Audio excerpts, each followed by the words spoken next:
प्रधानमंत्री नरेंद्र मोदी आज 5 देशों की यात्रा पर निकल चुके हैं। सबसे पहले यात्रा उनकी यूएई के लिए हुई, जहां पर यूएई ने ओपेक देशों से अपना संबंध हटाने के बाद ये यात्रा यूएई के लिए काफी महत्वपूर्ण मानी जा रही है। इसके अलावा प्रधानमंत्री नरेंद्र मोदी नीदरलैंड जाएंगे, स्वीडन जाएंगे और नॉर्वे जाएंगे और इटली भी जाएंगे। ये काफी महत्वपूर्ण यात्रा मानी जा रही है। वजह क्या है?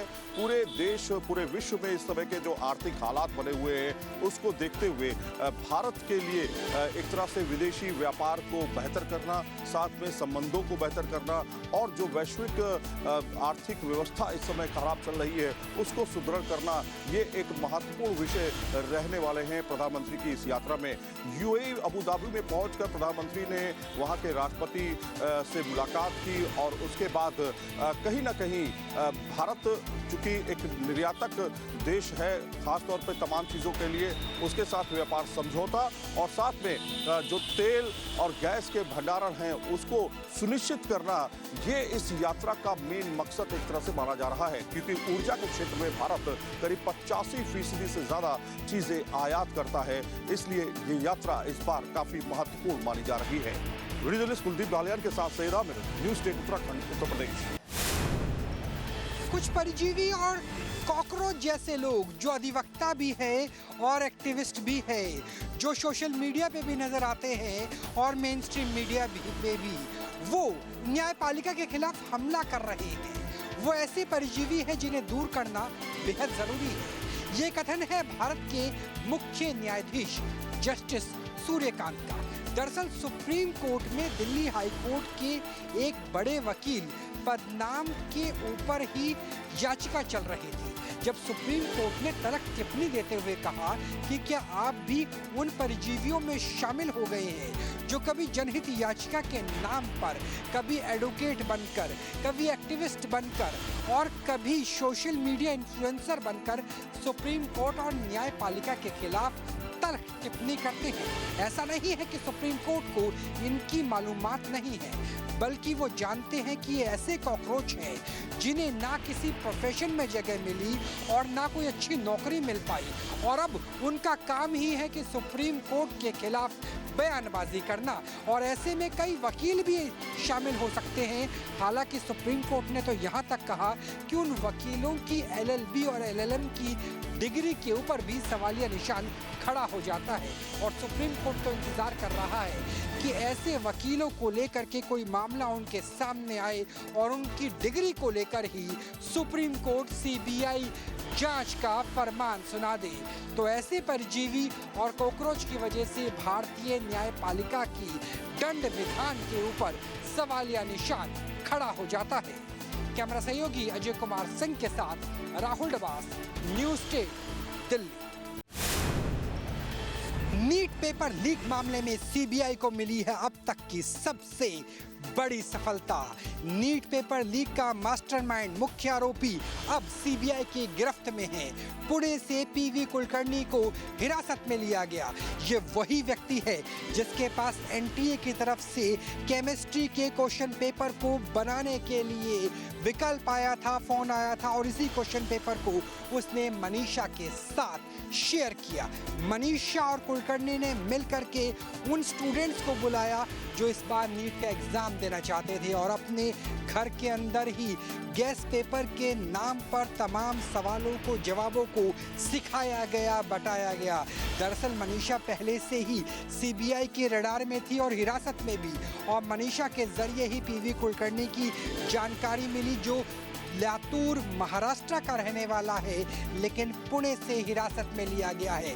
अब पूरी ट्रेल सामने आ गई है कि मास्टरमाइंड PV कुलकर्णी खुद एक लेक्चरर केमिस्ट्री का था। उसने पेपर को लीक किया। पेपर लीक होने के बाद किसके पास गया, किस तरीके से टेलीग्राम पर रहा, किस तरीके से पेमेंट किया गया, ये तमाम दस्तावेज अब CBI के पास है, और CBI ने कमोबेश पेपर लीक मामले को काफी हद तक सुलझा लिया है इस बड़ी सफलता के बाद। कैमरा सहयोगी अजय कुमार सिंह के साथ राहुल डबास, दिल्ली। नीट परीक्षाओं की नई तारीख का ऐलान हो गया है। 21 जून को होगी परीक्षा, जिस पर केंद्रीय शिक्षा मंत्री धर्मेंद्र प्रधान ने बयान देते हुए कहा कि छात्रों का हित उनकी प्रथम प्राथमिकता है और भारत सरकार एनटीए में सुधार और सीबीआई जांच के जरिए शिक्षा माफिया के खिलाफ लड़ाई लड़ती रहेगी। हमने 15 हमने आज नई तिथि के साथ आ रहे हैं। लगभग आज से 1 महीने से थोड़ा 1-2 दिन के बाद नई परीक्षा होगी। हमारी अप्रोच वही रहेगा, हम zero tolerance to malpractices. Admit card, इस बार के एडमिट कार्ड 14 जून तक सभी को पहुंच जाएगा। कैमरा सहयोगी अजय कुमार सिंह के साथ राहुल डबास, दिल्ली।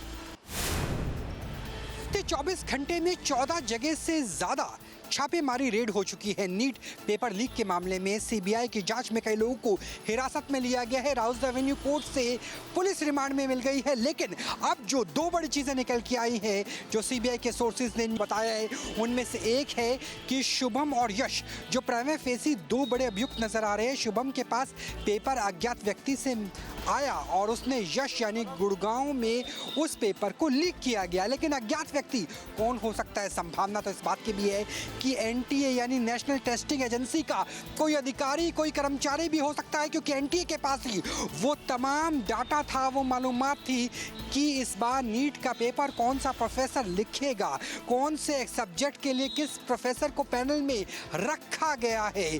तो क्या पेपर लीक का एपिसेंटर एनटीए हो सकता है? पहली ये संभावना। दूसरा सोर्सेज का कहना है कि जिस तरीके से मेटा डाटा को देखा जा रहा है, दरअसल टेलीग्राम में इस पेपर को लीक किया गया। टेलीग्राम की पूरी ट्रेल है, मनी की भी ट्रेल है, यानी पैसे का भुगतान ऑनलाइन से लेकर ऑफलाइन, हवाला से लेकर के क्रिप्टो में किस तरीके से किया गया। टेलीग्राम एप्लीकेशन में जो पेपर लीक हुआ उसका मेटा डाटा यानी बहुत बड़ा डाटा कहां से था, उसका ट्रेल क्या था। तो सोर्सेज तो ये भी बता रहे हैं कि कई सर्वर, चाहे वो भुगतान से जुड़े हुए हवाला के हों या फिर जो पेपर लीक का टेलीग्राम का है, वो सर्वर भारत से बाहर के भी है, यानी इंटरसिटी या इंटरस्टेट ही नहीं बल्कि इंटरनेशनल रैकेट भी हो सकता है नीट पेपर लीक के मामले में, जिसका एपिसेंटर एनटीए का होना भी संभव है। ऐसे में जब 21 जून को नए तारीख के साथ नीट का एग्जाम होगा, उससे पहले इन तमाम जांच के दस्तावेज के अनुसार इस पेपर को सुरक्षित करने की कोशिश भी की जा रही है। कैमरा सहयोगी अजय कुमार सिंह के साथ Rahul Dabas, Delhi, CBI headquarters. NEET paper leak मामला को लेकर के सीबीआई अपनी जांच आगे बढ़ाती जा रही है और जैसे जैसे जांच आगे बढ़ रही है, तमाम परतें खुलती जा रही है कि किस तरह से ये पेपर लीक हुआ था, किस तरह से ये दूसरे छात्रों तक पेपर पहुंचा था। क्योंकि इसकी जो शुरुआती बात कही जा रही है, शुभम के जरिए नासिक से पेपर निकला और गुड़गांव में यश के जरिए होते हुए इस घर तक पहुँचा था। यानी कि जमवा रामगढ़ का ये एक परिवार, बिवाल परिवार, जिसमें मांगीलाल और दिनेश जो 2 भाई हैं, इनके पास ये पेपर पहुंचा था क्योंकि जो ऋषि है इनका बेटा, वो इस बार तैयारी कर रहा था और उसके लिए पेपर मंगवाया गया था। ये भी तथ्य निकलकर सामने आया कि ऋषि ने गेस पेपर के आधार पर जो एग्ज़ाम दिया था, उसके बावजूद भी करीब उसने 107 नंबर के ही सवाल सही किए थे। लेकिन अगर पिछले साल की बात की जाए तो इस परिवार के 5 सदस्य इसी घर में से निकले थे जो कि सेलेक्ट हो गए थे नीट में, और सभी को सरकारी कॉलेज मिला था। सरकारी कॉलेज तभी मिलता है जब आप अच्छे मार्क्स लेके आते हैं। लेकिन जिस कोचिंग में ये पढ़ाई कर रहे थे, वहाँ से भी हमने पीडीएफ फाइल निकलवाई, जानकारी निकलवाई, अपनी पड़ताल में वो तथ्य निकाले, जिसमें निकलकर सामने आया कि जो टेस्ट कोचिंग सेंटर में लिए जाते थे, वहाँ पर उनके जो परीक्षाएँ इंटरनल ली जाती थी, उनमें एवरेज मार्क्स आ रहे थे, यानी कि 300, 350 से लेकर 400 नंबर आ रहे थे, जिसके आधार पर नीट के अंदर सिलेक्शन नहीं हो सकता है। लेकिन उसके बावजूद जब फाइनल एग्ज़ाम हुआ, नीट का जो एग्ज़ाम हुआ, उसमें तमाम 5 अभ्यर्थी जो इस घर में से गए थे, इस परिवार से गए थे,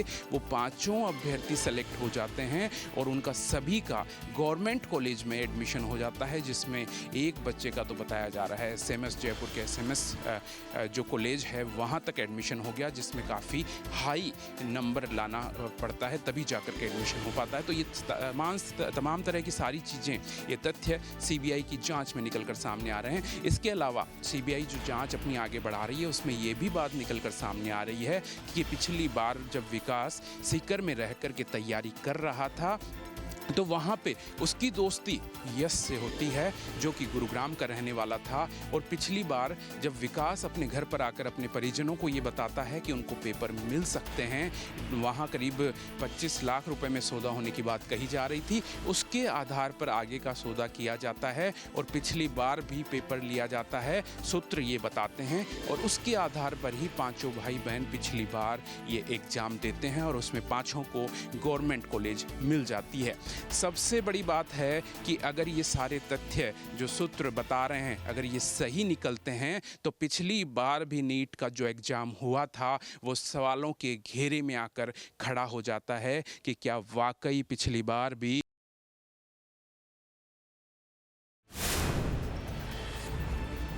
उन्नाव रेप केस मामले में सुप्रीम कोर्ट ने बड़ा फैसला देते हुए कुलदीप सेंगर को बड़ा झटका दिया है। दरअसल पिछले दिनों हाई कोर्ट द्वारा कुलदीप सेंगर के आजीवन कारावास की सजा पर रोक लगा दी गई थी, जिसके बाद मामला सुप्रीम कोर्ट पहुंचा और सुप्रीम कोर्ट ने अब उस फैसले पर रोक लगाई है जिसमें हाई कोर्ट ने आजीवन कारावास को रद्द किया था, उस पर रोक लगाई थी। तो फिलहाल आजीवन कारावास की सजा जो है कुलदीप सेंगर की वो जारी रहेगी। उसके अलावा सुप्रीम कोर्ट ने हाई कोर्ट के लिए ये निर्देश दिए हैं कि इस मामले की दोबारा से सुनवाई हो, दोबारा से सुनवाई कर कोर्ट कानूनन जो भी सजा होती है उस हिसाब से अपना फैसला सुनाए और 2 महीने के अंदर कोर्ट को फैसला सुनाने की आदेश सुप्रीम कोर्ट की तरफ से दिए गए हैं। वीडियो जर्नलिस्ट संजय शर्मा के साथ Amit Chaudhary, news state Delhi.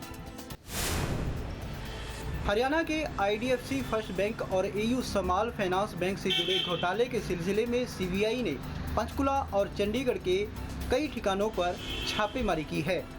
CBI के मुताबिक यह छापेमारी 7 स्थानों पर की गई, जिनमें आरोपियों के आवास, व्यापारिक स्थल और कुछ ज्वेलर्स की दुकानें शामिल हैं। सीबीआई के मुताबिक इस छापेमारी के दौरान कई डिजिटल साक्ष्य और दस्तावेज हासिल किए गए हैं। आपको बता दें कि हरियाणा में आईडीएफसी फर्स्ट बैंक और एयू स्मॉल फाइनेंस बैंक के कर्मचारियों और अधिकारियों ने कुछ सरकारी विभागों में अधिकारियों और कर्मचारियों की मिली भगत से 590 करोड़ रुपए का महा घोटाला किया था, जिसके बाद हरियाणा सरकार कई सवालों के घेरों में आ गई थी और विपक्ष ने सरकार पर हमले तेज कर दिए थे। इस मामले की जांच हरियाणा सरकार ने सीबीआई को दी थी और सीबीआई अब तक इस मामले में 16 आरोपियों को गिरफ्तार कर चुकी है। कुलवीर दीवान, न्यूज़ स्टेट, उत्तर प्रदेश, उत्तराखंड। देश भर में पेट्रोल, डीजल और सीएनजी की कीमतें बढ़ चुकी हैं, लेकिन पूरे विश्व में इस समय संकट का माहौल चल रहा है। सरकार मान रही है कि ये मुश्किल भरा समय है। प्रधानमंत्री नरेंद्र मोदी ने जिस तरह से आह्वान किया कि पेट्रोल डीजल का कम से कम इस्तेमाल करें, उसके बाद आज सुबह 6 बजे से पेट्रोल और डीजल की कीमतों में 3 रुपए का इजाफा कर दिया गया। लेकिन क्या वैश्विक तौर पर अगर समझा जाए, क्या इस समय सिचुएशन बहुत खराब नहीं है? अगर हम देखें पेट्रोल और डीजल में जो क्रूड ऑयल की कीमतें हैं वो अगर देखें उसके हिसाब से पेट्रोल और डीजल में जो ऑयल कंपनियां हैं उनका कहना है कि 30,000 करोड़ का हर महीने का नुकसान उनको झेलना पड़ रहा है। यहाँ तक कि ये भी कहा गया कि 170 करोड़ रुपया का नुकसान जो है प्रतिदिन ऑयल कंपनियों को उठाना पड़ रहा है। इसकी वजह से तेल की कीमतें अगर नहीं बढ़ती तो उन पर दबाव लगातार बढ़ता चला जाता, जिसकी वजह से ऑयल कंपनियों को भारी नुकसान उठाना पड़ता। हरदीप सिंह पुरी जो पेट्रोलियम मंत्री हैं, उन्होंने यहाँ तक कि कहा कि पेट्रोल डीजल की कीमतें जो ऑयल कंपनियां हैं उनके ऊपर इतना ज़्यादा प्रेशर था कि 1 लाख करोड़ का नुकसान करीब 3 महीने के अंदर उनको उठाना पड़ता। सपा प्रवक्ता राजकुमार भाटी द्वारा ब्राह्मण समाज को लेकर दिए बयान का मामला थमता हुआ नजर नहीं आ रहा। अब इस पूरे मामले को लेकर बसपा सुप्रीमो मायावती का एक बड़ा बयान सामने आया है। बसपा सुप्रीमो मायावती ने समाजवादी पार्टी पर हमला बोलते हुए कहा कि जिस तरीके से सपा प्रवक्ता का बयान सामने आया उससे लोगों में आक्रोश है और इस पूरे मामले को लेकर सपा मुखिया को माफी मांगने की जरूरत है। बसपा सुप्रीमो ने हमला बोलते हुए यह भी कहा कि इससे समाजवादी पार्टी की जो संकीर्ण जातिवादी मानसिकता है वो साफ झलकती है। इससे ये पता चलता है कि समाजवादी पार्टी न सिर्फ दलितों, मुसलमानों, अति पिछड़ों की दुश्मन है बल्कि वो ब्राह्मण विरोधी भी है। गौरतलब है कि राजकुमार भाटी के दिए एक बयान को लेकर जो विवाद है वो गहराता जा रहा है। हालांकि इस पूरे मामले में राजकुमार भाटी के खिलाफ मुकदमा भी दर्ज हो चुका है। वीडियो जर्नलिस्ट सफलतन के साथ Ashish Singh, news state. Diesel और पेट्रोल के बढ़े दामों को लेकर समाजवादी पार्टी के मुखिया अखिलेश यादव ने सरकार के ऊपर तंज कसते हुए कहा कि आने वाले समय में साइकिल ही एकमात्र विकल्प है। गौरतलब है कि आज पूरे देश में डीजल और पेट्रोल के दामों में प्रति लीटर 3 रुपए की बढ़ोतरी की गई। हालांकि इससे पहले दूध और सीएनजी के दामों में भी बढ़ोतरी की गई थी। गौरतलब है कि वैश्विक संकट के बीच जिस तरीके से दाम बढ़ रहे हैं उसको लेकर लोगों में परेशानी तो थोड़ी सी है ही, लेकिन लोग इस बात को स्वीकार रहे हैं कि जिस तरीके से पूरी दुनिया एक संकट से गुजर रही है, वैसे में सरकार द्वारा जो कदम उठाए जा रहे हैं उसको लेकर भी लोगों को सतर्क रहने की जरूरत है और लोगों को भी चाहिए कि वे सरकार का साथ दें। वीडियो जर्नलिस्ट सबलोचन के साथ अविनाश सिंह, न्यूज स्टेट। पाकिस्तान की खुफिया एजेंसी ISI की एक बड़ी डिजिटल साजिश का पर्दाफाश हुआ है। मेरठ समेत पश्चिमी उत्तर प्रदेश को सांप्रदायिक दंगों की आग में झोंकने की कोशिश सोशल मीडिया के जरिए की जा रही थी। पाकिस्तान में बैठकर फर्जी X अकाउंट बनाकर भड़काऊ वीडियो, झूठी खबरें और सांप्रदायिक पोस्ट वायरल किए जा रहे थे। लेकिन समय रहते मेरठ पुलिस और जांच एजेंसियों ने इस पूरे नेटवर्क की परतें खोलकर रख दी। जांच एजेंसियों के मुताबिक हापुड़ में हुई बवाल की घटना को आधार बनाकर पाकिस्तान में बैठी एक डिजिटल टीम ने पश्चिमी उत्तर प्रदेश का माहौल खराब करने की साजिश रच डाली। इसके लिए अनुषी तिवारी नाम से एक फर्जी X अकाउंट बनाया गया जिसका नाम प्राउड ऑफ इंडियंस NA रखा गया। इसी अकाउंट से लगातार भड़काऊ और सांप्रदायिक तनाव फैलाने वाले पोस्ट किए जाने लगे। 10 मई की शाम 7:39 पर इस अकाउंट से एक वीडियो और आपत्तिजनक कंटेंट पोस्ट किया गया जिसमें दावा किया गया कि मेरठ शहर में 6 मस्जिदों को ध्वस्त कर दिया गया है और 52 मुस्लिम परिवारों के घर में आग लगा दी गई है। पोस्ट में मुख्यमंत्री योगी आदित्यनाथ को लेकर भी भड़काऊ और विवादित बातें लिखी गई ताकि लोगों की धार्मिक भावनाएं भड़क सकें। जांच में पता चला कि यह अकाउंट पाकिस्तान में बैठकर एंड्रॉयड मोबाइल से ऑपरेट किया जा रहा है। जांच एजेंसियों का मानना है कि सोशल मीडिया के जरिए अफवाह फैलाकर मेरठ समेत पश्चिमी उत्तर प्रदेश के कई जिलों में सांप्रदायिक तनाव पैदा करने की कोशिश की जा रही थी। मामला सामने आने के बाद मेरठ पुलिस ने तुरंत साइबर क्राइम थाने में मुकदमा दर्ज किया और जांच शुरू कर डाली। मेरठ से अरुण सागर, न्यूज स्टेट के लिए। मुरादाबाद जनपद में एक ऐसा करिश्मा देखने को मिला है जहां पर एक मां ने 5 दिन में 4 बच्चों को जन्म दिया है। डॉक्टरों की मेहनत, मां की हिम्मत और ऊपर वाले की रहमत ने इसे किसी करिश्मे से कम नहीं रहने दिया। खास बात यह है, चारों बच्चे सामान्य प्रसव से हुए हैं। संभल जनपद की रहने वाली अमीना 3 माह के गर्भावस्था के चलते इलाज के लिए TMU अस्पताल पहुँची थी। जांच में पाया गया अमीना के गर्भ में 4 बच्चे हैं। डॉक्टर ने सलाह दी कि 2 बच्चों को दुनिया में लाया जाए, लेकिन अमीना अपनी चारों बिल्लियों को दुनिया में लाने की जिद पर अड़ी रही। TMU के अस्पताल के डॉक्टरों की निगरानी में अमीना का इलाज किया गया। तो वहीं बीती 9 मई को अमीना ने सामान्य प्रसव के दौरान एक बेटे को जन्म दिया। दूसरे प्रसव के दौरान 14 मई को अमीना ने 2 बेटी और एक बेटे को जन्म दिया। डॉक्टरों का कहना था कि बड़ा ही क्रिटिकल केस था, लेकिन डॉक्टरों की निगरानी में इसका इलाज किया गया है। अमीना के 2 बेटे और 2 बेटी दुनिया में आई हैं।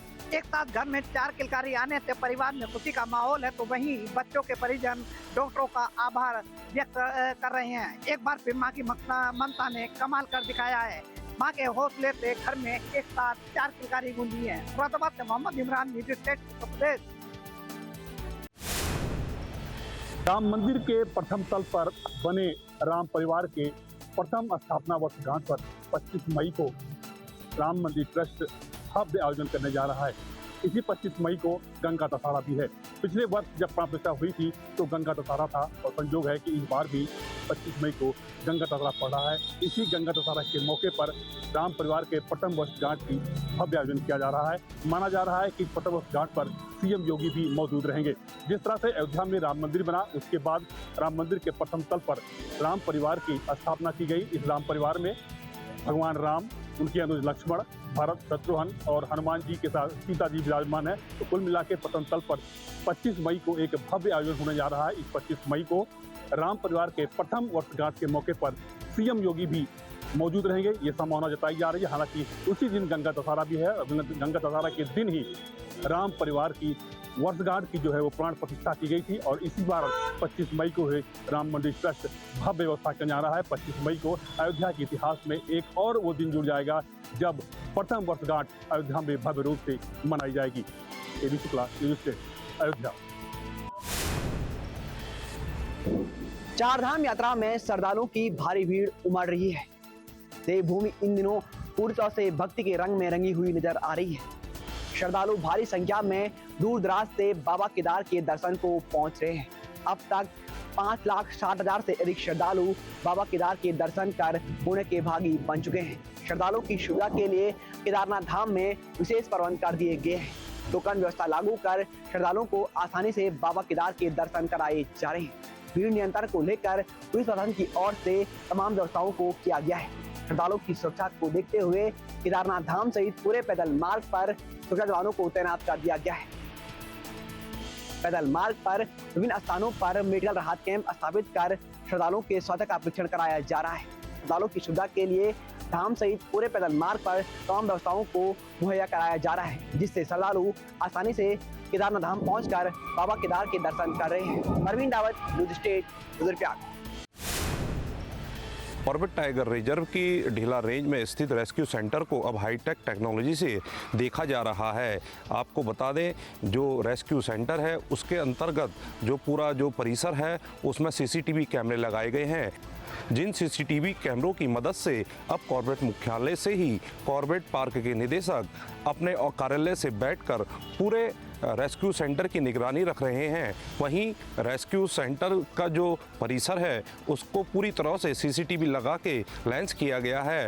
रेस्क्यू सेंटर में बने 30 बाड़ों को 60 कैमरे लगाकर सीसीटीवी कैमरे से लेंस किया गया है। आपको बता दें कि जो ये सीसीटीवी लगाए गए हैं उनका एक मुख्य उद्देश्य है रेस्क्यू सेंटर में लाए जा रहे बाघ और गुलदारों का जो वहाँ पे उपचार चलता है उसको सीधे तौर पे सीसीटीवी कैमरों की मदद से कॉर्बेट मुख्यालय से देखा जाए और उनके रख रखाव का ध्यान रखा जाए, ताकि जो वन्य जीव वहाँ पे आ रहे हैं उनका उपचार उन्हें सही मिल सके और वह सही होके जंगल की ओर रुख कर सकें। वहीं वन्य जीवों की सुरक्षा को देखते हुए सीसीटीवी कैमरे लगाकर उनकी सुरक्षा के पुख्ता इंतजाम कॉर्बेट नेशनल पार्क के द्वारा किए जा रहे हैं। हमने पूरे रेस्क्यू सेंटर को अब डिजिटल कर दिया है, यानी कि उसमें जितने भी वहाँ पे बाड़े हैं उनमें कैमरे लगा दिए गए हैं, जिनकी फीड डायरेक्टली हमारे हेड ऑफिस में आती है और यहाँ पर बैठ के हमारी टीम यहीं से वहाँ की जो गतिविधियाँ हैं, वो जो जानवर हैं उनके स्वास्थ्य के बारे में, उनके जो चिकित्सीय जो उनका